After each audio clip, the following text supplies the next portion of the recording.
Él no supo en qué momento exacto dejó de ser el mismo. Tal vez fue cuando tenía 7 años y su abuela le dijo que tenía la misma mirada fría de su padre.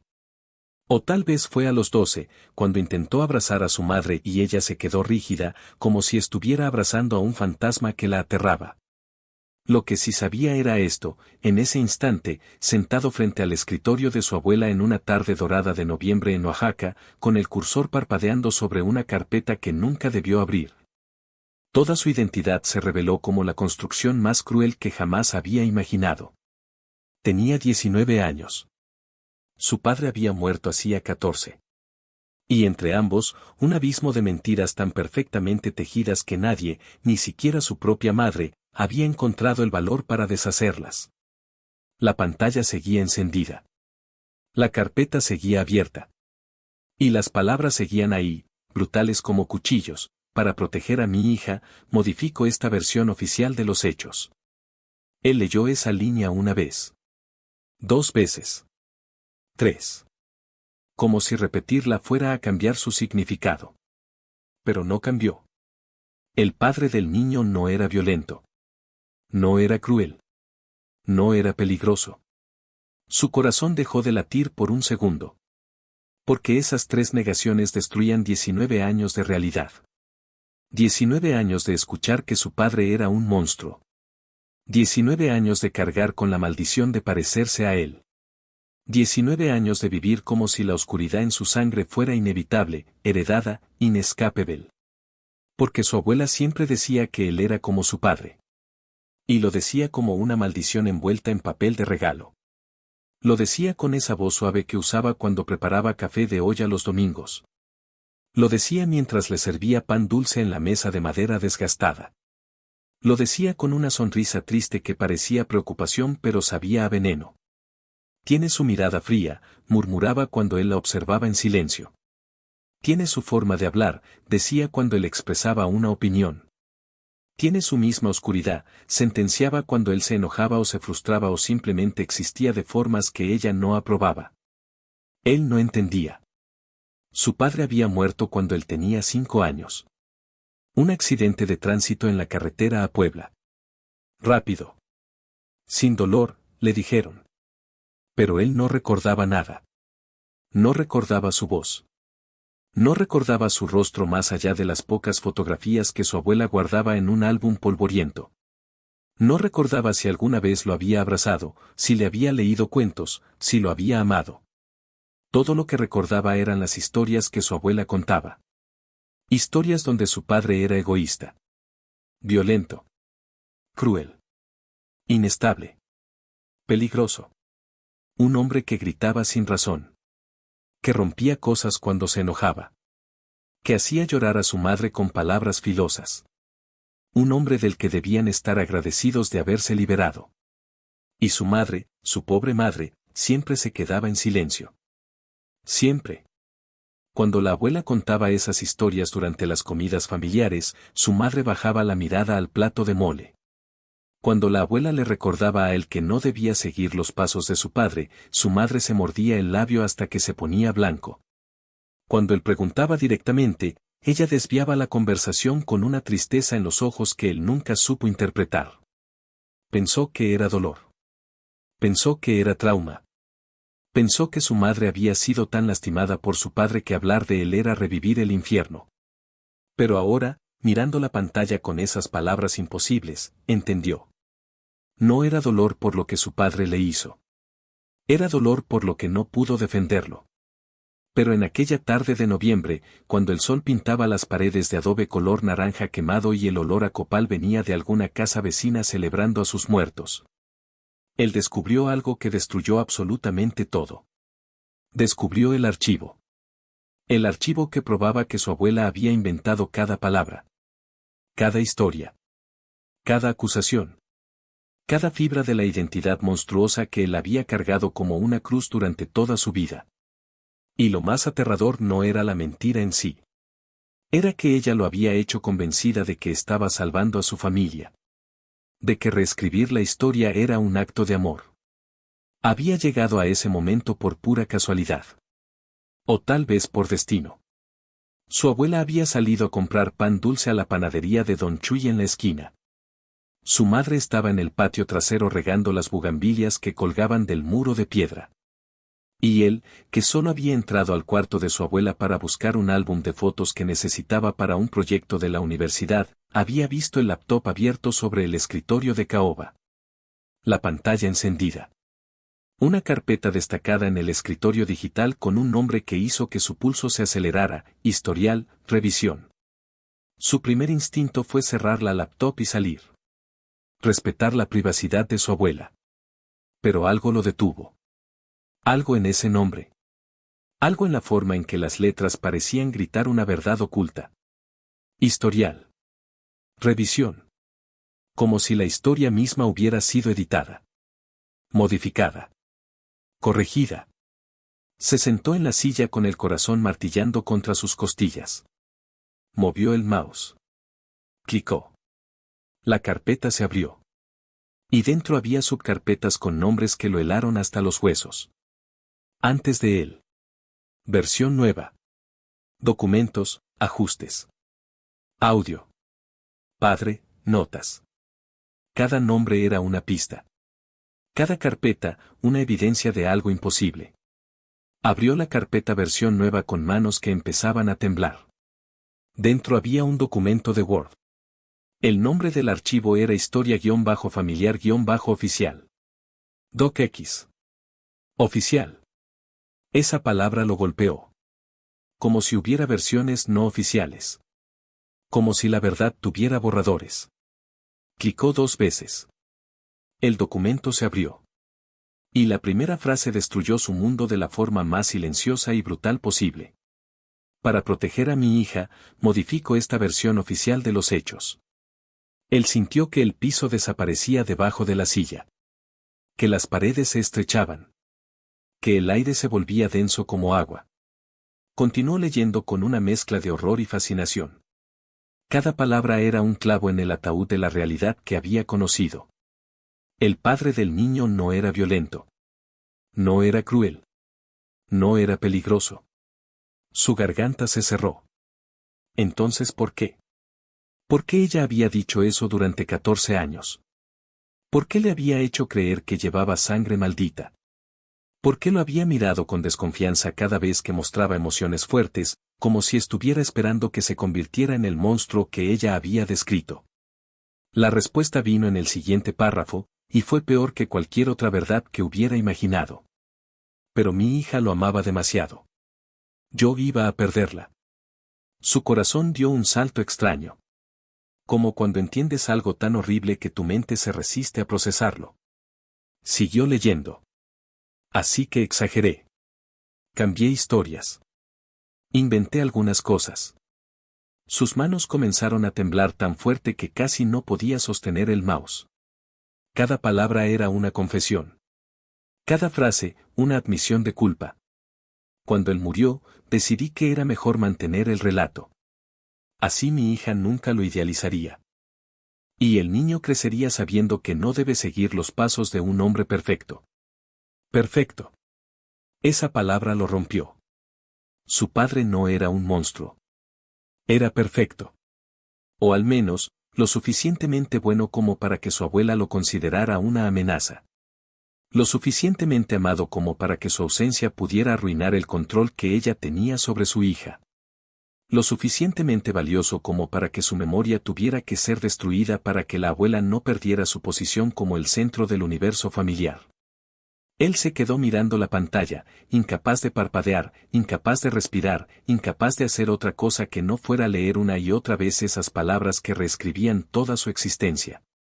Se obligó a continuar. Abrió la carpeta audio con dedos que apenas le respondían. Dentro había varios archivos MP3. Nombres como ensayo-01. MP3, ensayo-02. MP3, práctica-narrativa.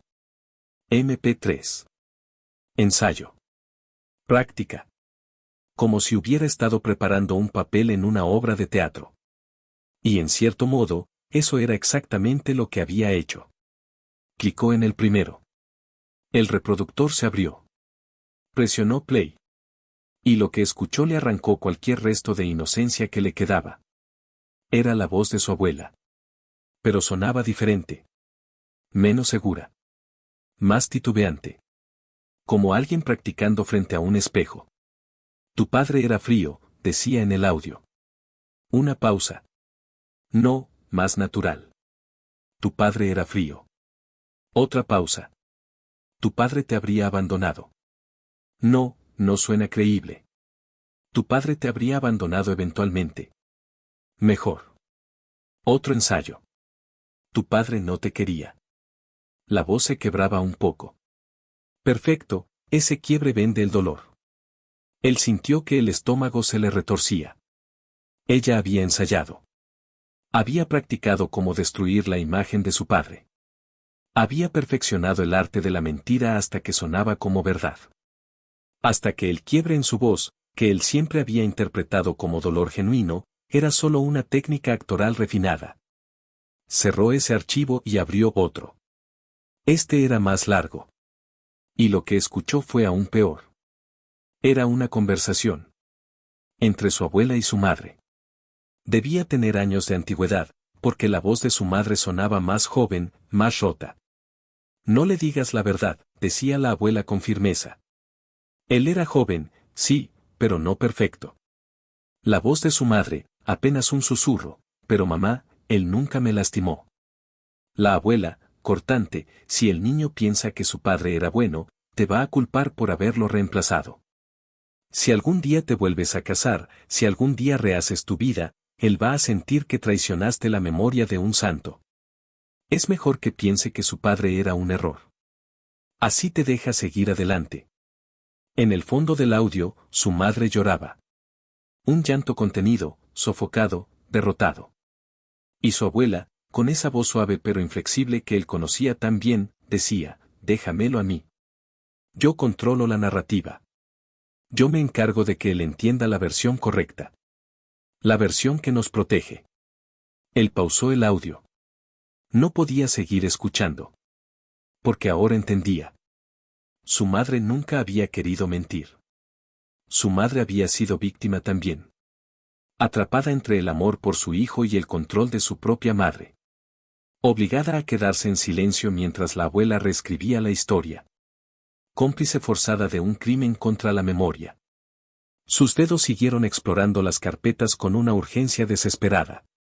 Abrió Padre, notas. Dentro había un documento de texto con una lista. Una lista meticulosa de características inventadas. Tendencia a gritar sin motivo. Debajo, una nota, usar cuando el niño pregunte por qué no hay videos de él hablando. Actos impulsivos y peligrosos. Nota, mencionar cuando el niño muestra entusiasmo, para asociar emoción con peligro. Frialdad emocional con la familia. Nota, repetir especialmente cuando el niño parezca distante, para que piense que es genético. Cada característica falsa venía con instrucciones de cuándo y cómo usarla.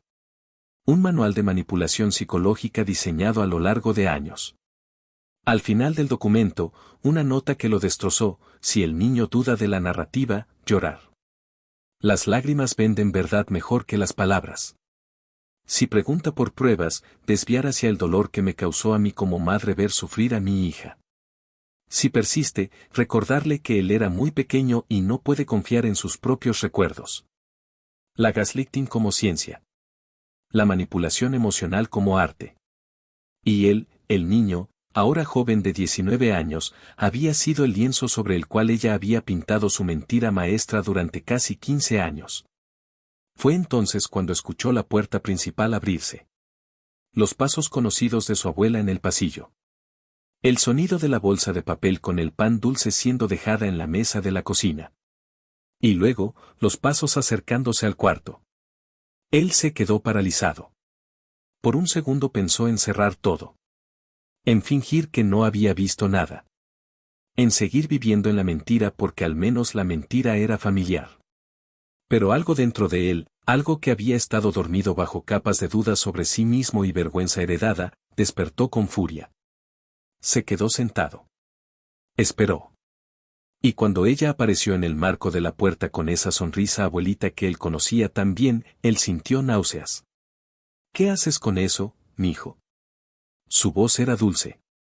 Como siempre. Como miel sobre veneno. Él giró la pantalla hacia ella sin decir palabra. La vio leer. Vio cómo la sonrisa desaparecía lentamente, como cera derritiéndose. Vio cómo sus ojos se movían rápidamente sobre las palabras que ella misma había escrito.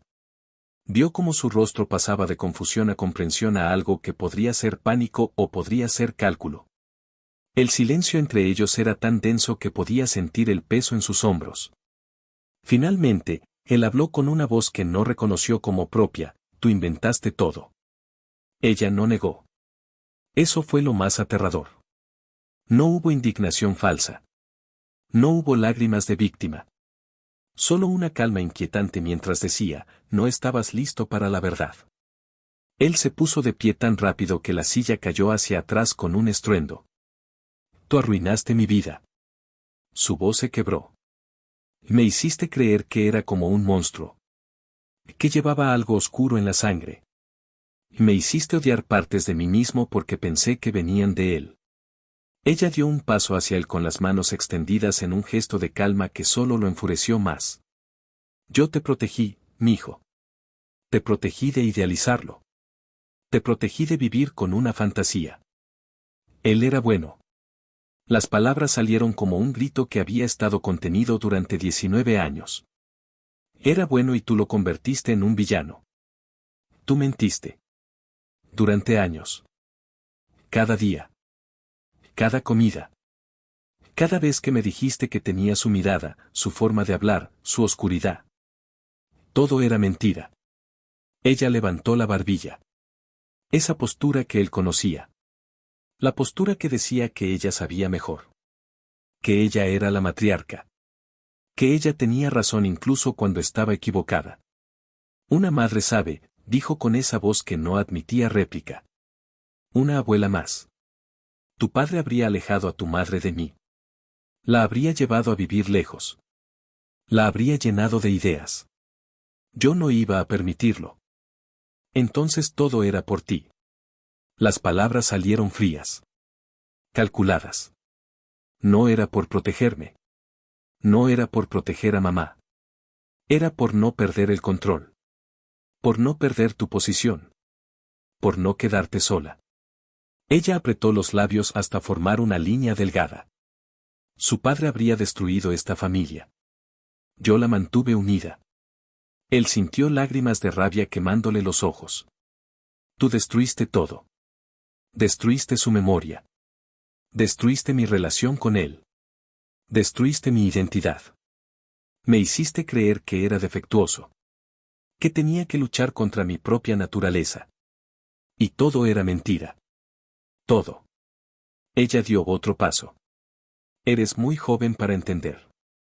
Algún día, cuando tengas hijos, entenderás que a veces las mentiras protegen mejor que las verdades. Él retrocedió. No me toques. No te me acerques. Porque ahora te veo. Te veo de verdad. Y lo que veo me da asco. Ella palideció. Su máscara de abuela amorosa finalmente se agrietó. Mateo, no digas eso. Todo lo que hice fue por amor. No, susurró él. Lo que hiciste fue por control. El amor no manipula. El amor no reescribe la realidad. El amor no ensaya frases para destruir a alguien de forma más convincente. Antes de que ella pudiera responder, antes de que pudiera intentar otra manipulación, 3 golpes brutales sacudieron la puerta principal de la casa. Ambos se congelaron. Los golpes se repitieron. Más fuertes. Más insistentes. Más oficiales. Desde el patio, la voz asustada de su madre gritó: ¿Quién es? ¿Qué quieren? Un silencio pesado. Y entonces, una voz masculina atravesó las paredes de adobe. Una voz que no admitía negociación. Una voz que representaba consecuencias que ni siquiera su abuela, con todo su control, había previsto. Abran la puerta. Venimos de la Fiscalía especializada en violencia psicológica y delitos contra la identidad. Tenemos pruebas de manipulación emocional severa, falsificación de memoria familiar y daño psicológico prolongado contra un menor. Necesitamos hablar con el joven Mateo Reyes y con la señora Guadalupe Reyes, responsable directa de los archivos documentados. El color abandonó el rostro de su abuela. Sus ojos, siempre tan seguros, tan controladores, se llenaron de algo que él nunca había visto en ella: miedo. Miedo real. Miedo de las consecuencias. Miedo de perder, por fin, el control absoluto que había mantenido durante décadas. Él pasó junto a ella sin mirarla. Tomó el laptop con manos firmes. Bajó las escaleras con el corazón latiendo fuerte pero con una certeza que nunca había sentido. Su madre estaba paralizada en el recibidor, con las manos sobre la boca y lágrimas silenciosas rodando por sus mejillas. Ella sabía. Claro que sabía. Él le dirigió una mirada que mezclaba dolor y comprensión. No era su enemiga. Era otra víctima. Abrió la puerta. Del otro lado había dos agentes. Un hombre y una mujer. Ambos con expresiones profesionales pero con algo de compasión en los ojos que veían demasiado.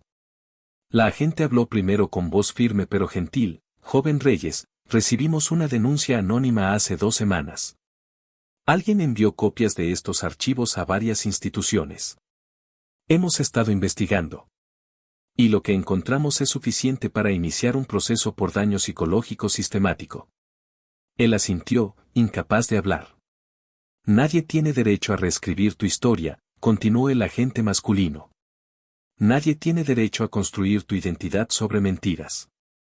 Lo que tu abuela hizo no solo fue moralmente reprensible. Es un delito.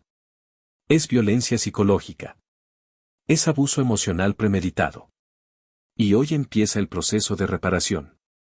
Detrás de él, escuchó un sonido que nunca pensó que escucharía. Su abuela, la mujer que siempre había sido una roca, un monolito de control, estaba llorando. No el llanto ensayado que él ahora sabía que era falso. Un llanto real. De alguien que finalmente comprende que las consecuencias han llegado. De alguien que ve su castillo de control desmoronándose. Él se volteó. Ella estaba de pie en medio de la sala, encogida de alguna forma, como si el peso de sus mentiras finalmente la hubiera alcanzado. Y por primera vez en 19 años, él respiró sin vivir dentro de una mentira. Respiró como él mismo. No como la sombra defectuosa de un padre que nunca existió. Los días que siguieron fueron un torbellino de declaraciones, evaluaciones psicológicas y reuniones con abogados especializados en violencia intrafamiliar. Cada sesión era como pelar capas de una cebolla podrida. Cada capa revelaba más manipulación, más control, más daño cuidadosamente calculado. El psicólogo forense que lo evaluó le explicó el término técnico: gaslighting intergeneracional con destrucción de vínculos afectivos post-mortem. Palabras grandes para algo simple: su abuela había reescrito la realidad para mantener control y él había pagado el precio con su identidad. Pero lo más doloroso no fue enfrentar a su abuela. Fue enfrentar a su madre. Una tarde, 2 semanas después de que los agentes se llevaran las pruebas, ella finalmente lo buscó. Se sentaron en el patio bajo las bugambilias que ella cuidaba con tanto amor. El sol de Oaxaca pintaba todo de dorado. Algún pájaro cantaba en el tejado. Y entre ese silencio casi perfecto, ella habló con una voz rota por años de silencio: «Perdóname». Él no respondió de inmediato. Porque el perdón no es algo que se da automáticamente. No cuando el daño fue tan profundo. «Yo lo amaba», continuó ella. «A tu padre. Lo amaba tanto que a veces me costaba respirar. Era bueno. Era gentil. Era todo lo que tu abuela dijo que no era. Pero cuando murió, yo tenía 23 años. Estaba rota. Estaba perdida. Y mi mamá, tu abuela, se hizo cargo. De todo. De ti. De mí. De la casa. De las decisiones. Y cuando empezó a contar esas historias sobre tu papá, yo no tuve fuerzas para detenerla. Pensé que solo estaba procesando su dolor. Que con el tiempo pararía. Pero no paró. Y cada vez que quise decir algo, ella me recordaba que yo no podía sola. que sin ella estaríamos en la calle. Y yo le creí. Mateo sintió lágrimas quemándole los ojos pero no las dejó caer. ¿Y cuando yo crecí creyendo que era como un monstruo? ¿Cuándo me mirabas con miedo cada vez que alzaba la voz? ¿Cuándo me comparabas en silencio con el villano que ella inventó? Su madre se cubrió el rostro con las manos. Yo no sabía cómo decirte la verdad sin destruir todo. Sin quedarme sin mi mamá. Sin admitir que había sido cómplice. Fui cobarde. Lo sé. Y no espero que me perdones. Solo necesito que sepas que tu padre te amaba. Te amaba con cada fibra de su ser. Los pocos años que tuvo contigo fueron los más felices de su vida. Esa noche, por primera vez, su madre le mostró cosas que había escondido durante años. Una caja de zapatos en el fondo de su closet. Dentro había cartas. Docenas de cartas que su padre había escrito para él. Cartas fechadas para cumpleaños futuros. Para graduaciones. Para momentos importantes. Mi hijo, decía una. Hoy cumples 10 años. Espero que seas un niño feliz. Espero que sepas que tu papá te ama incluso desde donde esté. Otra, hoy te gradúas de la primaria. Estoy orgulloso de ti. Sé valiente. Sé amable. Sé tú mismo. No dejes que nadie te diga quién debes ser. Esas últimas palabras lo rompieron. No dejes que nadie te diga quién debes ser. Su padre, escribiendo desde el pasado, le había dado el permiso que necesitaba. El permiso para ser él mismo. Para no cargar con la identidad que le habían impuesto. Para reconstruirse desde la verdad en lugar de la mentira. Pasó esa noche leyendo cada carta. Llorando. Riendo a veces con las tonterías que su padre escribía. Conociendo, por primera vez, al hombre real. No al monstruo inventado. No al santo idealizado. Al humano completo con virtudes y defectos y amor incondicional. Su abuela enfrentó consecuencias legales. No fue a prisión por su edad y por el tipo de delito, pero tuvo que pagar por terapia obligatoria tanto para ella como para la familia. Tuvo que asistir a sesiones sobre violencia psicológica. Tuvo que escuchar, de boca de profesionales, cómo sus acciones habían causado daño mensurable y prolongado. Y lo más difícil para ella, perdió su posición de control en la familia. Mateo puso límites claros. No más manipulación. No más reescritura de realidades. No más control sobre narrativas que no le pertenecían. Si quería tener una relación con él, tenía que ser honesta. Completamente. Sin filtros. Sin ensayos. Los primeros meses fueron terribles. Su abuela intentó volver a los viejos patrones. Intentó llorar para generar lástima. Intentó usar frases familiares para suavizarlo. Pero él se mantuvo firme. Y lentamente, muy lentamente, algo cambió. En una sesión de terapia familiar, 3 meses después del incidente, ella finalmente habló con algo parecido a honestidad brutal: tuve miedo. Miedo de perder a mi hija. Miedo de quedarme sola. Miedo de no importar. Y cuando tu padre llegó, cuando vi cuánto lo amaba a ella, supe que yo pasaría a segundo plano. Y no pude soportarlo. Entonces lo convertí en el enemigo.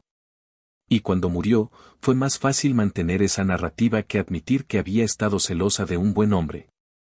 Esa confesión no borró el daño. Pero fue un inicio. Porque reconocer la verdad, por dolorosa que sea, es el primer paso hacia cualquier sanación real. Mateo no la perdonó inmediatamente. El perdón vino años después, en pequeñas dosis, en momentos específicos. Pero al menos ahora había honestidad. Y la honestidad, aunque incómoda, era mejor que la mentira confortable. Mateo comenzó el largo proceso de reconstruir su identidad. No era fácil. Había pasado 19 años creyendo que era fundamentalmente defectuoso.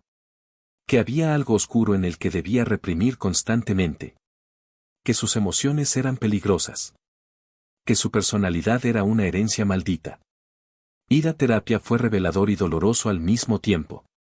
El terapeuta le explicó que él había desarrollado lo que se llama una identidad negativa.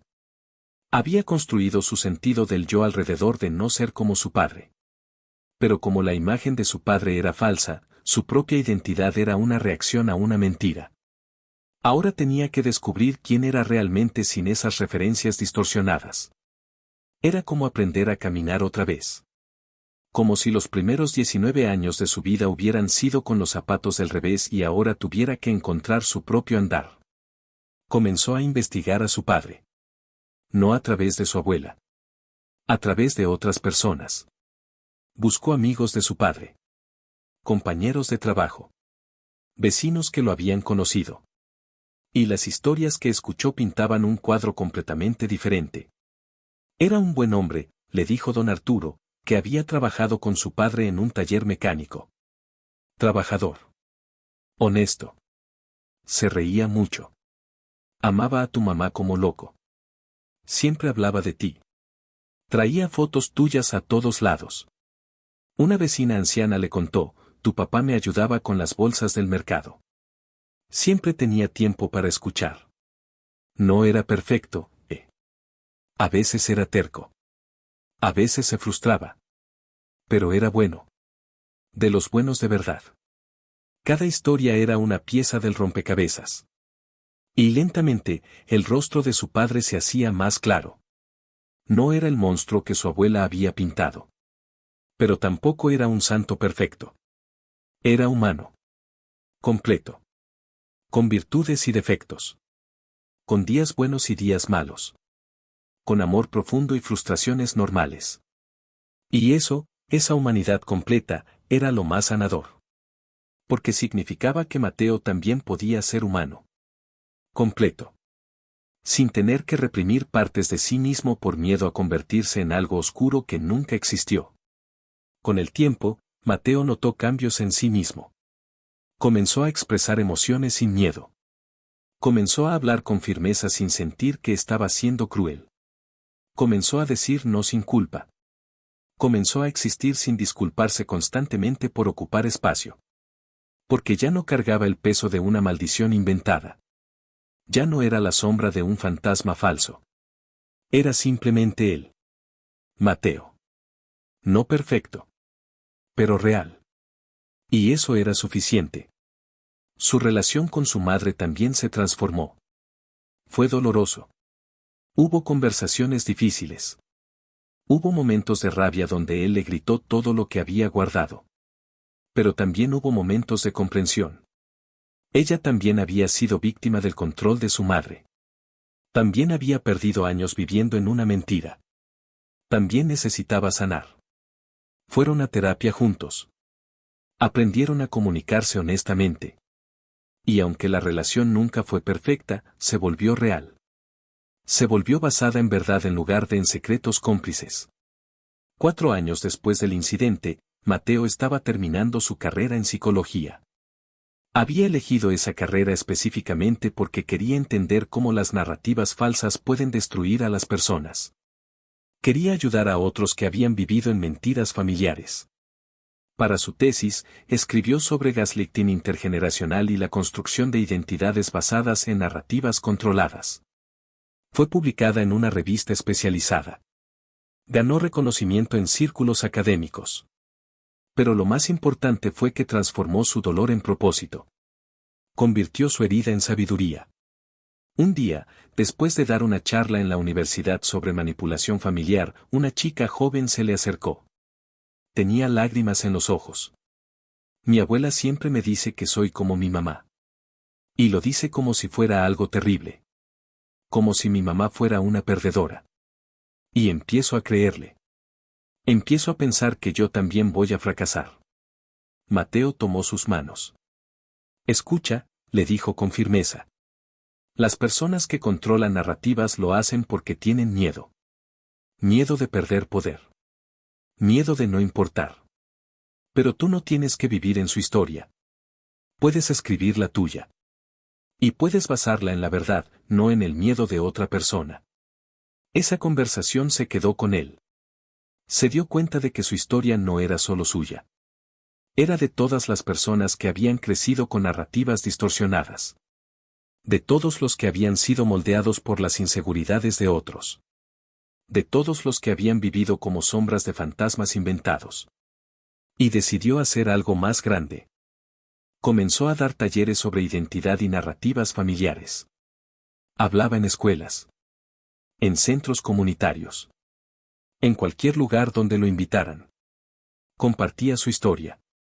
No para generar lástima, sino para mostrar que es posible reconstruirse después de descubrir que tu vida entera fue basada en una mentira.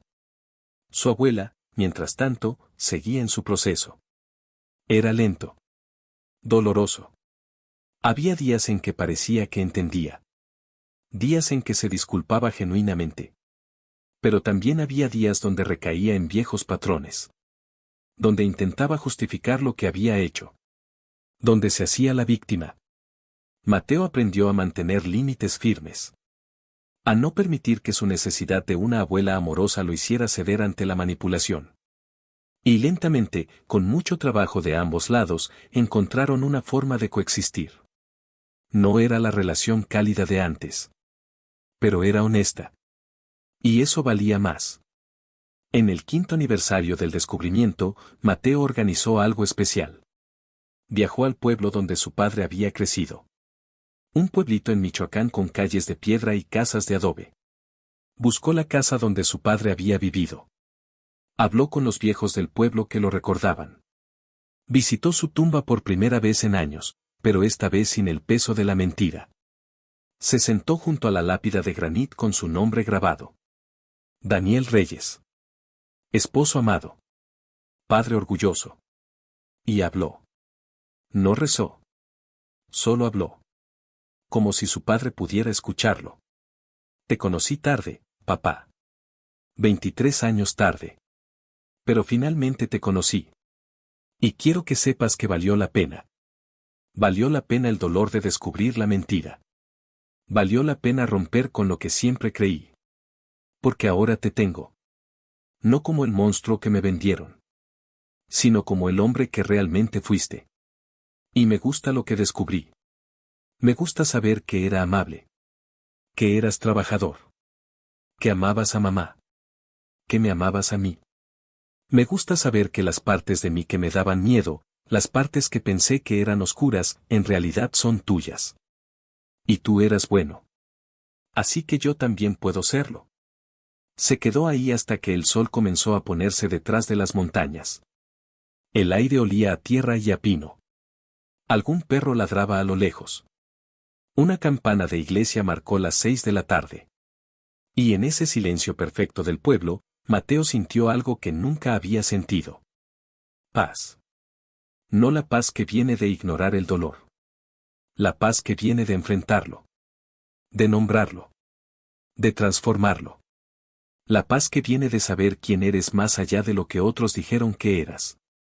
Esa paz no tiene precio. Los años siguieron pasando. Mateo se convirtió en terapeuta especializado en trauma familiar. Trabajaba principalmente con jóvenes que habían crecido con narrativas distorsionadas.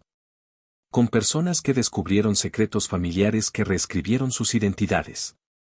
Con sobrevivientes de gaslighting que necesitaban reconstruir su sentido de realidad. Y cada paciente era un espejo de su propia experiencia. Cada historia de sanación era una confirmación de que el camino que él había elegido, el camino doloroso de la verdad, era el correcto. Su madre eventualmente encontró paz también. Nunca se volvió a casar, pero construyó una vida propia. Abrió un pequeño negocio de textiles oaxaqueños. Viajó por primera vez fuera del país. Hizo amigas fuera del círculo controlado por su madre. Y aunque nunca perdonó completamente a su propia madre por los años robados, aprendió a coexistir sin amargura. Aprendió que el perdón no significa olvidar. Significa soltar el veneno para que no te envenene a ti. Cuando Mateo cumplió 30 años, escribió un libro. Se tituló, La identidad robada, cómo las narrativas familiares falsas destruyen y cómo podemos sanar. No fue un bestseller masivo. Pero llegó a las personas que necesitaban leerlo. Recibía cartas de lectores contándole sus propias historias. Personas que habían crecido creyendo que eran defectuosas porque alguien necesitaba que lo fueran. Personas que habían descubierto verdades devastadoras sobre sus familias. Personas que estaban en el proceso de reconstruir sus identidades desde la verdad. Una carta en particular lo conmovió. Era de una mujer de 50 años. Escribía: toda mi vida mi padre me dijo que era como mi madre. Y lo decía con desprecio. Me hizo creer que mi madre había sido débil, dependiente, una vergüenza. Crecí odiándola aunque murió cuando yo tenía 7. Pero hace un mes encontré su diario. Y descubrí que era fuerte. Valiente. Que dejó a mi padre porque era abusivo. Y él no pudo perdonárselo. Entonces reescribió la historia para que yo la odiara también. Leí tu libro y lloré. Porque finalmente entiendo que puedo ser como mi madre. Y eso es algo hermoso, no vergonzoso. Casos como ese le recordaban por qué hacía lo que hacía. No era solo por él. Era por todas las personas que vivían en mentiras y ni siquiera lo sabían. Por todas las que sospechaban pero tenían miedo de confirmar. Por todas las que necesitaban escuchar que era posible sobrevivir al descubrimiento y reconstruirse más fuertes. Mateo se casó a los 32. Con alguien que conocía su historia completa. Alguien que entendía que él todavía estaba en proceso de sanar. Que algunos días eran más difíciles que otros. Que las cicatrices de una identidad robada no desaparecen completamente pero sí se vuelven menos dolorosas con el tiempo. Tuvieron una hija. La llamaron Diana. Y desde el primer día, Mateo se prometió algo: ella crecería conociendo la verdad. Toda la verdad. Sobre su abuelo que murió joven pero fue bueno. Sobre su bisabuela que cometió errores terribles. Sobre su padre que tuvo que reconstruirse. Sin editar. Sin reescribir. Sin mentiras protectoras que en realidad no protegen nada. Su abuela, ahora con 82 años, conoció a su bisnieta. Fue un momento cargado. Mateo había dudado mucho sobre permitir ese encuentro. Pero decidió que Diana merecía conocer a toda su familia. Eso sí, con límites claros. Su abuela sostuvo a la bebé con lágrimas en los ojos. Es hermosa, susurró. Mateo la observó cuidadosamente. Y le dijo con firmeza: ella va a crecer conociendo la verdad. Toda la verdad. Sin narrativas inventadas. Sin historias modificadas. Si quieres ser parte de su vida, necesito que entiendas eso. Su abuela asintió lentamente. Entiendo. Y me arrepiento. Cada día me arrepiento. No era suficiente. Pero era algo. Con los años, su abuela fue mostrando cambios genuinos. Nunca dejó de ser controladora completamente, pero aprendió a reconocer cuando lo estaba haciendo. Aprendió a disculparse más rápido. Aprendió que el amor no significa control. Fue un proceso lento. Hubo recaídas. Pero la dirección general era hacia algo más sano. Y Mateo, aunque nunca olvidó lo que ella había hecho, encontró espacio para algo parecido al perdón. No el perdón que borra el pasado. El perdón que reconoce la humanidad imperfecta de todos. A los 40 años, Mateo dirigía un centro de terapia especializado en trauma familiar. Tenía un equipo de terapeutas que compartían su visión. Habían ayudado a cientos de personas a navegar descubrimientos similares al suyo. A reconstruir identidades. A establecer límites. A sanar de gaslighting intergeneracional. El trabajo era duro. Algunos días lo agotaba emocionalmente.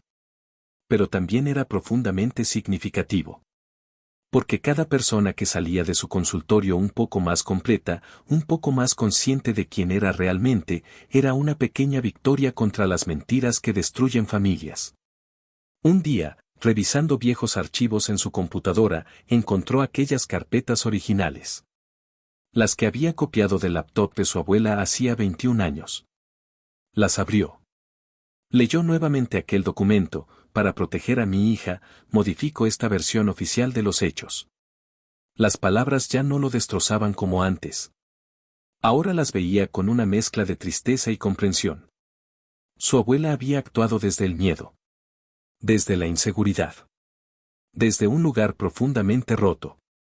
Eso no justificaba lo que hizo. Pero lo explicaba.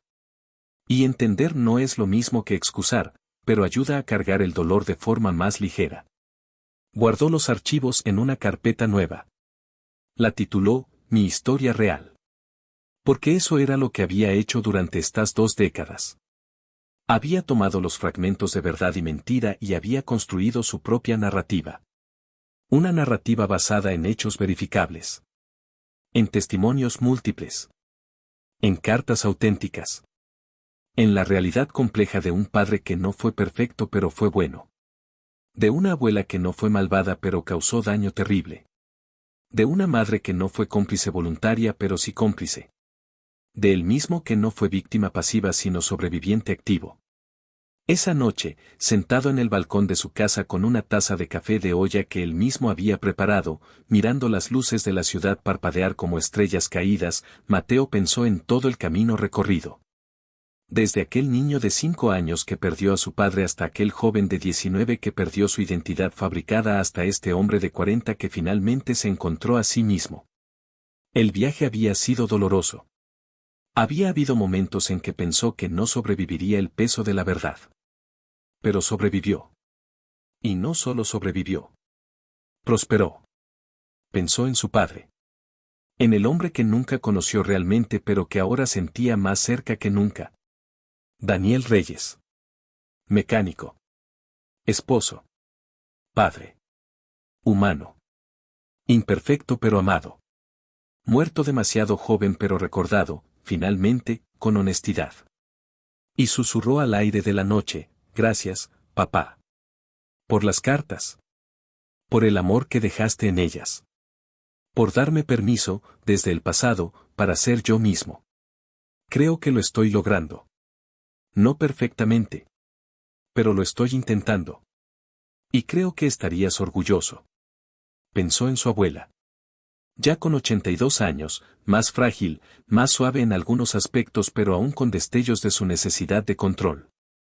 No era la villana unidimensional que podría ser fácil pintar. Era una mujer compleja que había tomado decisiones terribles por razones que ella creía justificadas. Había causado daño. Daño real y mensurable. Pero también había sido producto de su propia historia.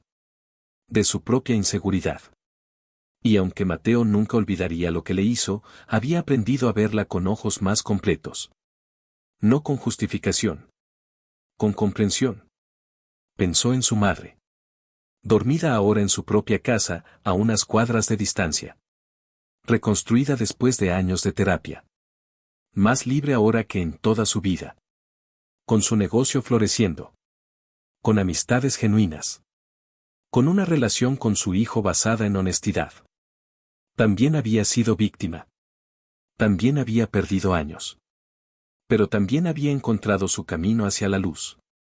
Y aunque la relación entre ellos tenía cicatrices, esas cicatrices habían sanado lo suficiente como para no sangrar constantemente. Y pensó en sí mismo. En el niño que fue. En el joven que descubrió. En el hombre que se convirtió. No era perfecto. Todavía tenía días difíciles donde las dudas sobre sí mismo surgían. Todavía tenía momentos donde se preguntaba qué partes de él eran realmente suyas y qué partes eran reacciones a la mentira. Pero esos momentos eran cada vez menos frecuentes. Cada vez más manejables. Porque ahora tenía algo que no tuvo durante 19 años, la verdad. Y la verdad, aunque a veces dolorosa, siempre es mejor que la mentira más cómoda. Se levantó del balcón cuando el frío de la noche comenzó a calar. Entró a la casa donde su esposa leía en el sofá y su hija dormía en su cuarto. Una vida construida sobre verdad. Una familia construida sobre honestidad. Un futuro construido sobre la promesa de que las mentiras se detienen aquí. Que Diana crecería conociendo su historia real. Que los ciclos pueden romperse. Que las narrativas falsas pueden ser reemplazadas con narrativas verdaderas. Y que ese simple acto de honestidad radical, es el mayor acto de amor que una familia puede dar. Esta es la historia de un hombre que creció siendo la sombra de un fantasma inventado. Que descubrió a los 19 años que toda su identidad estaba construida sobre mentiras meticulosamente fabricadas. Que tuvo que desmantelar todo lo que creía sobre sí mismo y reconstruirse desde la verdad. Que aprendió que las narrativas familiares pueden ser armas de destrucción masiva. Y que dedicó su vida a ayudar a otros a escapar de esas narrativas falsas y encontrar sus propias verdades. No es una historia con final perfectamente feliz. Pero es una historia con final verdadero. Y a veces, lo verdadero es más valioso que lo perfecto. Si estás escuchando esto y reconoces partes de tu propia vida en esta historia, si has crecido con narrativas sobre ti mismo o sobre otros miembros de tu familia que nunca cuestionaste, si alguna vez te han dicho que eres como alguien y lo dicen como maldición, quiero que sepas algo importante: tienes derecho a cuestionar. Tienes derecho a buscar tu propia verdad. Tienes derecho a no vivir en la historia que otros escribieron para ti.